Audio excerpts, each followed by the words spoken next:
You're listening to the Sales Success Stories podcast, where we deconstruct world-class sales performers to provide insights and strategies to help you improve. To learn more, visit us at top1.fm. Here's your host, Scott Ingram. Welcome to our fourth installment of the Sales Success Stories book preview episodes, which are being brought to you by Story Dimensions. If you're just getting started, I've been working on a book with many of the top 1% sales performers who have appeared on this podcast. In October, we'll publish this book that will feature dozens of stories from over 20 contributors. And last Friday, July 20th, we finished the crowdfunding campaign at 115% of our goal and raised over $8,600. Thank you so much to all of you who contributed to that effort. Now, the ability to pre-purchase the book through that site is still available for at least the next few weeks, with all of the benefits still intact, including the option to be named in the book and receive immediate access to the over 50 stories that have been contributed to date if you purchase $50 or more. Just go to top1.fm/book to find those details. This special episode is brought to you by Story Dimensions, a SaaS sales enablement company. Obviously, I'm a big believer in the power of stories, and when I saw their offering, it was pretty much love at first sight. Story Dimensions is the only solution that captures and packages real stories from your customers into easy to digest and deliver formats that salespeople can use to build credibility and trust with their buyers. I encourage you to check them out if you go to storydimensions.com and request a live demo. You'll be able to see how Story Dimensions can help you accelerate your sales cycles and close more deals. Now, here's Lupio's Florin Tatulea with one of his stories from the book. Differentiating yourself from the average SDR. Becoming one of the best in any particular discipline is not easy, but starts with having belief in yourself first and foremost. Sounds cliché, but this is way easier said than done. I'm talking about the belief where every ounce of you to the core believes in what you're setting out to do, and no amount of external doubt or person can influence you otherwise. If you ask any single person if they think they're better than average, most people will tell you that they are. The truth, though, is that most people have a fear of success and only artificially believe in themselves. The moment that a negative person or external circumstance challenges that belief, the self-doubt begins to set in because they weren't fully bought into themselves and their purpose to the core. The fear of success is something I've personally struggled with and stems from self-doubt and thinking that you're not special or worthy of remarkable things. The funny thing is that the average person, or SDR in this case, is really not that good at all. The things that distinguish an average SDR from an SDR that is consistently hitting quota are very minor things. Just like the things differentiating an SDR in the top 1% from an SDR in the top 10% are a few minor details. This is true in any aspect of life. Take tennis, for example. The things that separate Roger Federer from the 100th best player in the world are minor details. If you were to see Federer rallying with this person in a warm-up, it would be nearly impossible to distinguish as to whom was better. However, the extra practice, the extra footwork session, the extra morning visualization session add up over time to allow Federer to execute on the point in the match that matters most. There's so much noise in the sales development world today, and prospects are becoming increasingly difficult to reach. Topo reports that it now takes an average of 18 dials to connect with a buyer, and the Bridge Group reports that the number of attempts per prospect has risen consistently from 4.7 in 2010 to 9.1 in 2018, while the number of quality conversations per day has decreased from 8 to 5.1 during the same period of time. This means that to break away from the crowd, you now have to be a little more creative. Here are 7 small things you can do to differentiate yourself as an SDR in 2018. 1. Use video in your outreach. Although incorporating video in cadences is gaining traction and becoming more common, it still hasn't hit the mainstream. There's still time to use this method as a way to personalize your outreach and stand out. Vidyard Go Video is a free Chrome extension that allows you to record, send, and track customized videos to your prospects. I used Vidyard Go Video on a daily basis, and I've booked meetings that may have never happened because I went above and beyond what most prospects have ever seen. The content in your video does not have to be anything revolutionary if you want to be in the top 10%. Don't use a script, be your genuine self, discuss a couple of points showing that you have done your research, and have a verbal call to action at the end. As an extra tip, I recommend keeping videos below 60 seconds in length and having a name card with your prospect's name as the thumbnail so that they can tell it's customized. If you want to get into the top 1%, you should go above and beyond. For example, you can create fully customized videos recording yourself singing a song for your prospect or tying in an analogy about their favorite sports team into your pitch and call to action. 2. Send physical cards or packages. Calls, emails, and social channels are increasingly becoming more and more saturated. A good way to stand out in 2018 is by going the traditional route and sending handwritten cards, gifts, or sentimental packages. Examples of packages we have sent include handwritten cards, edible arrangements, cupcakes, toy cars. Prospects even joked about wanting a luxury car. Well, we sent it. Company swag. There's also a solution in the market like a company called PFL, which automates the process of mailing customized physical gifts through your CRM system. Another creative thing to send is piñatas through piñatagrams. 3. Cold call outside of business hours. Analyze when the best time to call your ideal target prospects are and block that time out in your calendar.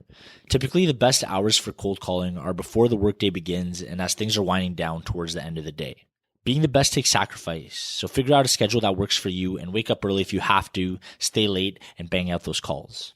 If you want to be average and are just looking for a way to fund your social life, feel free to work the 9 to 5. That's cool too. 4. Use Owler, LinkedIn, alerts, or company websites to tailor your email outreach. If you get replies from prospects saying things like unsubscribe, you are not customizing your emails enough. I've tried so many different approaches throughout my time as an SDR, and the best results I've gotten have always been when I customized each touch point. Since I got rid of template-style emails, I've received 0 unsubscribe replies and plenty of replies praising me for the amount of research and customization that I've done. And the truth is that I don't do any kind of revolutionary research. It really only takes 5 to 10 minutes to craft an email that shows you actually care and makes you stand out. Using LinkedIn. Once you know which account you're prospecting, go to LinkedIn, find your ideal prospects, see if you liked and shared any interesting posts or what groups and interests they include in their profile. Also, go on the company's page and see what kind of growth they have experienced in the last couple of years. This could be a good indicator that they are in growth mode and most likely in need of solutions to help automate processes. Use this information and craft a 1 to 2 sentence introduction. Owler. Owler is a tool that scrapes the web and finds you all relevant news articles, press releases on the account. At Loopio, we use SalesLoft as our email automation platform, and Owler is built directly into the platform. Owler allows you to learn about recent rounds of funding and press releases that talk about interesting products, updates, events, or awards happening within the company. You can also use this information to craft a 1 to 2 sentence introduction. Company website. You know best what indicators determine whether an account is a good fit. For us, the industries our prospects sell into are a good indicator. Therefore, I go on their website, look through their customers page, and find out what industries they sell into. You can also use this information to write a more customized introduction sentence. Google Alerts. You can set up Google Alerts so that you get notified as soon as news comes out about certain prospects, companies, or competitors. Use these alerts as potential trigger events to reach out to your prospects. 5. Send outreach emails on evenings and weekends. Similar to calling during the times with the least amount of traffic, you also have a higher chance of getting opens on emails when the volume of emails hitting a prospect's inbox is low. Most SDRs are not going to be sending emails after 6 p.m. during weekdays and on weekends. Take advantage of this fact and use your email automation platform to send your emails during these non-peak hours. Try scheduling your emails from 9 p.m. on weekdays or for 9 p.m. on Sunday when people are preparing for the week ahead. 6. Customize connection requests on LinkedIn and don't include an ask right away. This once again comes down to sticking out from the crowd. Most SDRs are sending emails and connection requests that immediately pitch the product or solution they are selling and haven't asked for the prospect right away. Instead of doing this, you should do a bit of research on the prospect. See if there are any personal or company milestones that you can congratulate them on without doing any selling.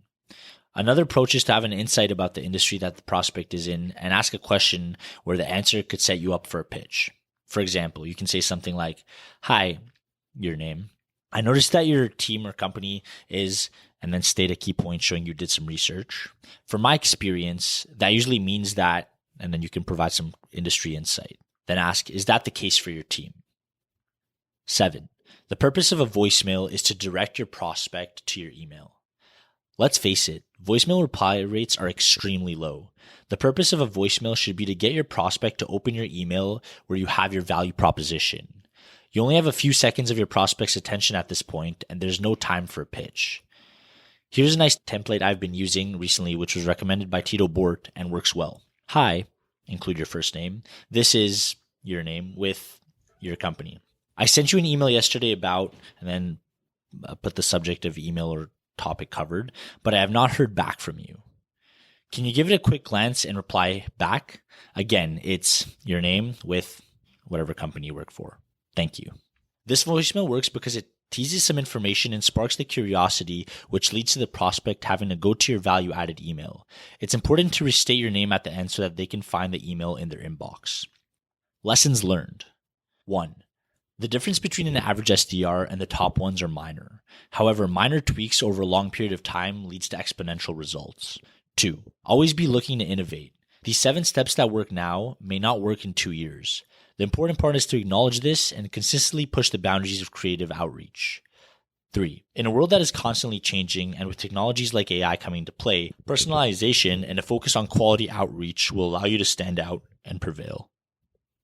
I'm telling you, this book is absolutely going to rock. Florin has written 2 other stories for the project in addition to the one he just read for you. One on the art of persistence and knowing when to quit, and the other titled Always Be A/B Testing.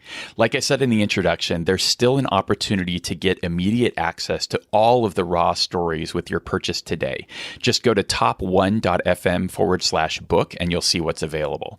You can also join our mailing list at top1.fm, where you'll always get the most comprehensive updates and our best offers, including your choice of 1 free video from the Sales Success Summit. Just go to top1.fm, get on that mailing list, and all of the details will be in that first welcome email. Thanks for listening, and stay tuned next week for another interview from a top-performing sales professional.